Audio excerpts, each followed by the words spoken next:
Sono 4 i candidati a sindaco al comune di Raffadali che concorreranno allo scranno di primo cittadino: l'uscente Silvio Cuffaro, Francesco Melisende, Lina Rampello e Mimmo Tuttolomondo. Mimmo Tuttolomondo è sostenuto da una lista di centrosinistra, già segretario comunale in diversi comuni della provincia. Francesco Melisenda sostenuto da una lista civica, Potere ai Cittadini, quindi una donna. La vera sorpresa di queste elezioni è Lina Rampello, che correrà per la Lega di Salvini, già consigliere comunale uscente. Quindi Silvio Cuffaro, che tenta di fare il bis col secondo mandato, con la civica. Silvio Cuffaro, sindaco. Sentiamo i candidati che hanno risposto al nostro invito. Silvio Cuffaro all'inizio del mandato 5 anni fa aveva un programma che è stato realizzato circa al 70%, vuole portare a termine il lavoro iniziato, vuole avere la possibilità di inaugurare le innumerevoli opere e i finanziamenti che in questi 5 anni ha portato a Raffadali.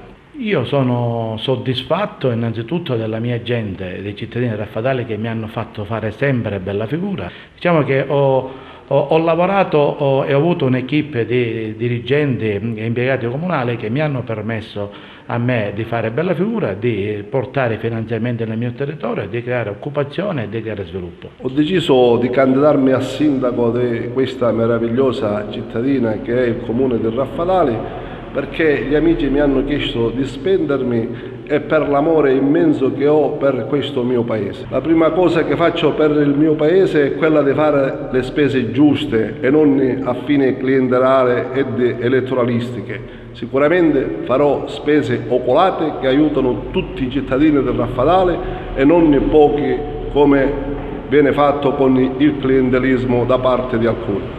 Sicuramente noi dobbiamo cercare in tutti i modi di risolvere i problemi che assillano questa città del Raffadale. Io credo che ce la faremo. Dobbiamo fare cose semplici, mirate e che sono nell'interesse di tutti i raffadalesi. Intanto io non sono un politico, nel senso che non sono organico ad un partito. Ho fatto il dirigente, ho la competenza per affrontare i problemi e quando giro per il paese, a dire il vero, le persone vogliono questo cambiamento, vogliono voltare pagina.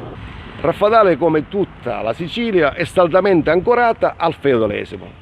Abbiamo un ritardo storico di circa 500 anni rispetto ai paesi nord europei. Quindi il compito non facile sarà quello di traghettare Raffadale dal Medioevo alla modernità. La cappa ideologica politico-mafiosa deve essere spazzata via perché opprime e condiziona le scelte dei cittadini.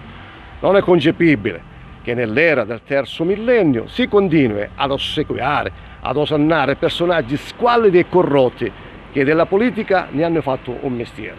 Raffadale deve rinascere economicamente perché le direzioni da seguire sono due: agricoltura e turismo, settore da sviluppare per fare in modo che i giovani trovino occupazione e ragioni di vivere sul proprio territorio. Il nostro punto fermo è combattere per avere l'acqua pubblica. Siamo per la costituzione dell'azienda consortile speciale perché è l'unica garanzia giuridica per tutti i cittadini. L'acqua è un bene essenziale per la vita e dunque va difeso, quindi lottiamo tutti assieme perché l'acqua pubblica diventi una realtà.